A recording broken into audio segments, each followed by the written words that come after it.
Hi everyone, and welcome to Nairita's Talk, dedicated platform to help you all find the right insights and the right information in the beauty and aesthetic world. Bringing education, sharing the latest technology, and introducing you to the best doctors. Today we're very fortunate to have Dr. Buthaina Al Shunnar with us to give her fruitful insight in this field. Hi doctor. Hi, how are you? Good, very good. How are you doing? Alhamdulillah. Good? Good. As we know, you are the first Emirati female plastic surgeon and the first American board certified plastic surgeon in GCC. So tell us more about yourself and your career path. Who is Dr. Buthaina Al Shunnar? Okay, so I was born in Dubai. I'm Emirati. I ended up going to medical school in Ireland and subsequently went to the US to do my residency training. So I was there for about 10 years and came back in 2002. Worked in Abu Dhabi for 2 years and started my own practice in 2005. So I've had my clinic now for about 13 years. Both my parents are in the medical field, so obviously that has rubbed itself on us, my siblings, and we're very sort of into the whole medical field as a family. That's lovely. So today we will be covering about the breast cancer reconstruction. So I know it is a very important topic, especially nowadays with unfortunately facing a lot of breast cancer patients. So can you just tell us more about this procedure on a plastic surgery? So breast cancer is becoming incredibly prevalent. When I started medical school, it was a cancer that occurred on women in their 50s. Now we are seeing women in their late 20s to 30s with breast cancer. Now, there are many treatments of breast cancer, and in some of the treatments involves a mastectomy, and what a mastectomy is basically removing the breast. And this is very traumatic for a woman, especially in a woman who is in their 30s, for example. Now, with the advent of genetic testing, a lot of women can determine, especially with a family history of breast cancer, if they are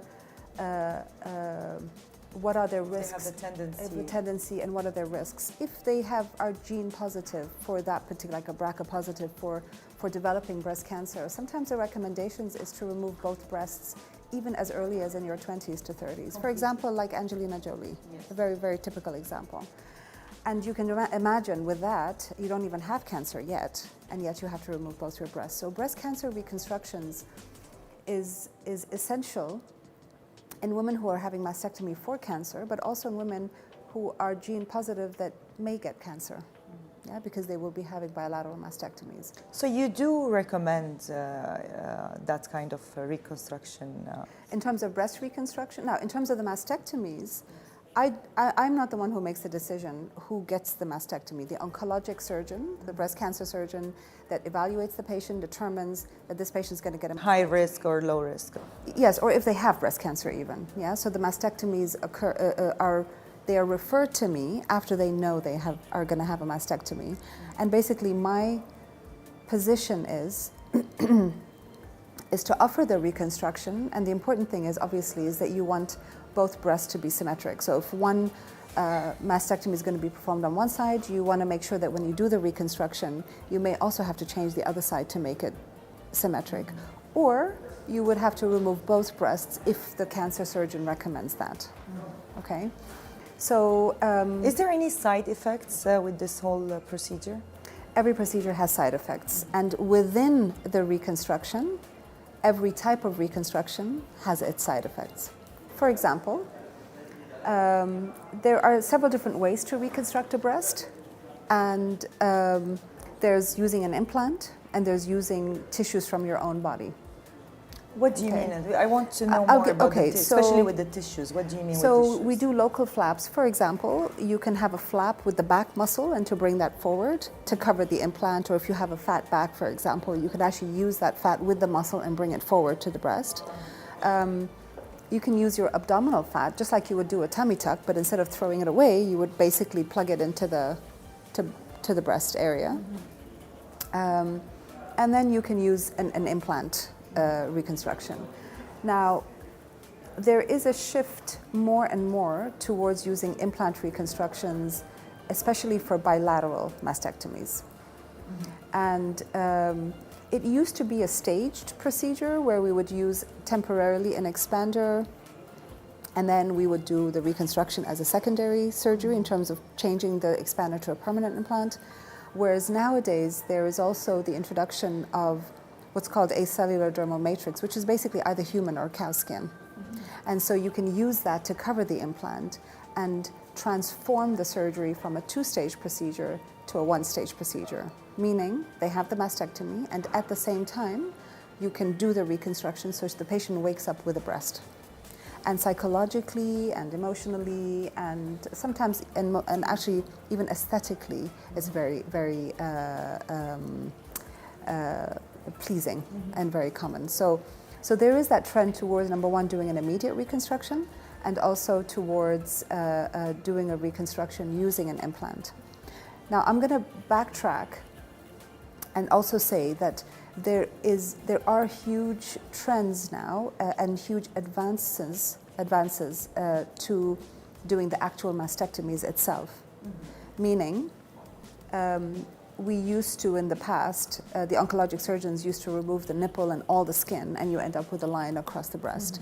And nowadays there is a trend towards what's called a skin sparing mastectomy, where you actually leave most of the skin, which obviously makes my life easier because I can then mold the skin according to how I would like to shape the breast. And you just remove the tissues. Exactly, the oncologic surgeon just removes the breast tissue from inside and leaves the skin. And there's also a further trend now towards what's called a nipple sparing mastectomy. But don't you think it might be a risk also to have it on the So side the of important skin? thing is that the oncologic surgeon determines the size of the tumor, where the tumor is, can you leave the skin behind, can you not leave? So all that is assessed for sure, that's an important point. And the whole trend now towards what's called a nipple sparing mastectomy, where if the tumor is away from the nipple, you can actually save the nipple, which obviously cosmetically has huge advantages. You know, God-made nipples are very different to man-made nipples, you know, even the contractions and all of that. So with the trend towards saving the nipple, if oncologically possible, the reconstructions then become much more aesthetically pleasing as well. So doctor, there are a lot of plastic surgeons nowadays. How do you advise us to choose the right one? Yeah, it's an interesting question. There are a lot of plastic surgeons and there's a lot of marketing. There's a lot of marketing and it's very confusing. I can totally understand. For sure, you have to, and probably the most important thing is to research the background of the surgeon. You have to make sure that they have a reputable board and that they've been in practice for a few years. The other thing is word of mouth. You know, if you have a friend that has had a good procedure, you know, I've had a lot of patients that are like, yeah, but my friend had it done and then I went to the same surgeon and this is what happened. Just because the first surgery went well, it doesn't necessarily mean the second surgery is going to go well. So researching the background. And it's a tailored made. I mean, there are a lot of people, they just try to copy paste some, you know. True, that's more of an aesthetic issue. Yeah. It's an interesting point. It's an aesthetic issue, but in terms of choosing your surgeon, word of mouth, and researching their background.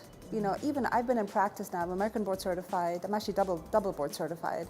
I did general surgery, I did plastic surgery. I've been in practice now for about 20 years. And I still have people coming to me to tell me, okay, what are your qualifications? And I answer it because I think that's the right way to do it. Of course. You know, and I would definitely want to be more comfortable. Exactly. Yeah. Lovely. So finally, doctor, what is your favorite makeover as a plastic surgeon? I'm sure each doctors, they have their own signature kind of a procedure or treatments. What's yours? You know, it's a tough one. When I do a body contouring, I come out of surgery thinking that was my favorite procedure. I do a breast lift and augmentation, or I change the shape of the breast, I come out of there thinking this was my best one. The truth is, there's no question that plastic surgery has an aesthetic or an artistic flair. And what I love more than anything is to go in with a body that I know that I can transform somehow, and then finish surgery with the transformation that I had in mind. So I love body contouring, like, you know, creating a waist, and doing a tummy tuck, especially after, you know, women have had 6 or 7 children, and you know, they come back to the clinic wearing lovely contour dresses, and they, you know, and when I see them, even forget about the surgery, when I see them wearing the dresses and the clothes and they're dressing up and the increase in confidence, it just makes my day. Yes. And again, likewise, you know, you see patients that have mastectomies, and then they come after surgery wearing a cleavage, you know, and wearing a dress with a low-cut dress. So I cannot tell you what is my favorite. It's almost like, in general, I would say, when there is an obvious transformation, regardless of whether it's breast or body or face, or it's just very satisfying. Thank you so much, Dr. Buthaina, for being with us and accepting our invite. And thank you so much for So inviting hopefully me. we'll see you also in your clinic, and we'll love Always to welcome. visit you in your clinic. Thank you. Thank you.